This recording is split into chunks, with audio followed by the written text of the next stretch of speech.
I have spent my entire life either at the schoolhouse, on the way to the schoolhouse, or talking about what happens in the schoolhouse. Both my parents were educators. My maternal grandparents were educators. And for the past 40 years, I've done the same thing. And so needless to say, over those years, I've had a chance to look at education reform from a lot of perspectives. Some of those reforms have been good. Some of them have been not so good. And we know why kids drop out. We know why kids don't learn. It's either poverty, low attendance, negative peer influences. We know why. But one of the things that we never discuss, or we rarely discuss, is the value and importance of human connection. Relationship. James Comer says that no significant learning can occur without a significant relationship. George Washington Carver says all learning is understanding relationships. Everyone in this room has been affected by a teacher or an adult. For years, I have watched people teach. I have looked at the best and I've looked at some of the worst. A colleague said to me one time, they don't pay me to like the kids. They pay me to teach a lesson. The kids should learn it. I should teach it. They should learn it. Case closed. Well, I said to her, you know, kids don't learn from people they don't like.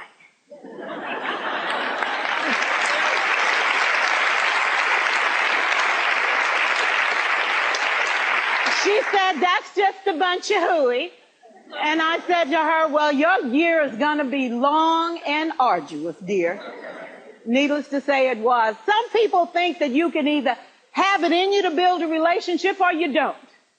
I think Stephen Covey had the right idea. He said you ought to just throw in a few simple things, like seeking first to understand as opposed to being understood.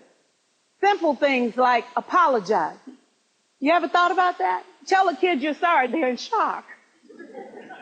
I taught a lesson once on ratios. I'm not real good with math, but I was working on it.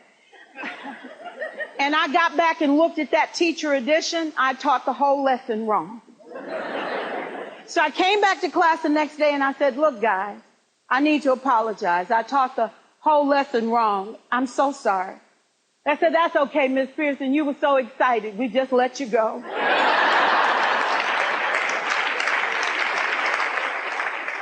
I have had classes that were so low, so academically deficient that I cried. I wondered, how am I going to take this group in 9 months from where they are to where they need to be? And it was difficult. It was awfully hard. How do I raise the self-esteem of a child and his academic achievement at the same time?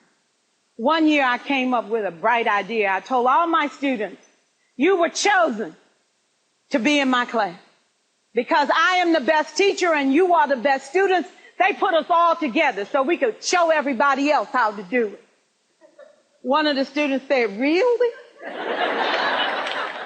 I said, really? We have to show the other classes how to do it. So when we walk down the hall, people will notice us. So you can't make noise. You just have to strut. And I gave them a saying to say, I am somebody. I was somebody when I came. I'll be a better somebody when I leave. I am powerful and I am strong. I deserve the education that I get here. I have things to do, people to impress, and places to go. And they said, yeah. You say it long enough, it starts to be a part of you. And so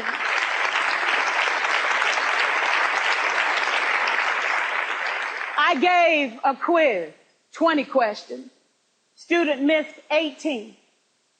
I put a +2 on this paper and a big smiley face. He said, Miss Pierson, is this an F? I said, yes. He said, then why'd you put a smiley face? I said, because you on the roll. You got 2 right, you didn't miss them all. I said, and when we review this, won't you do better? He said, yes, ma'am, I can do better. You see, -18 sucks all the life out of you. +2 said, I ain't all bad.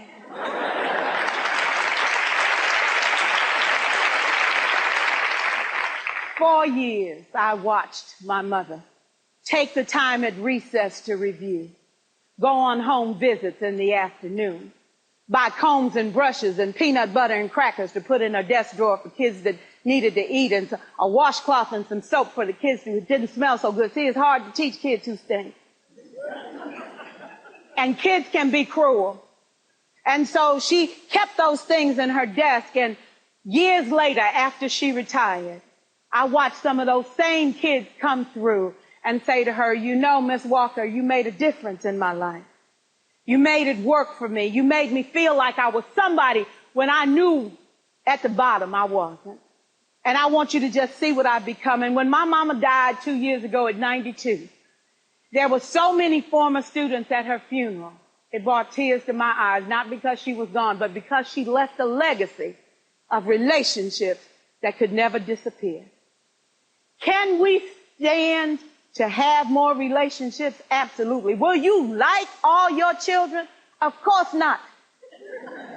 And you know your toughest kids are never absent. Never. You won't like them all, and the tough ones show up for a reason. It's the connection. It's the relationships. And while you won't like them all, the key is they can never, ever know.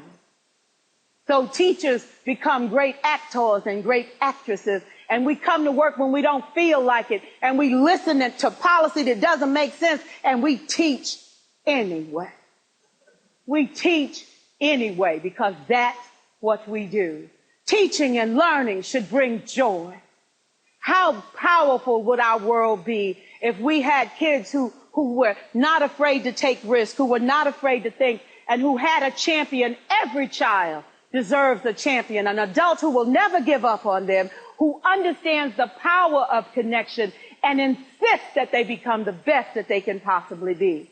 Is this job tough? You betcha. Oh God, you betcha. But it is not impossible. We can do this. We're educators. We're born to make a difference. Thank you so much.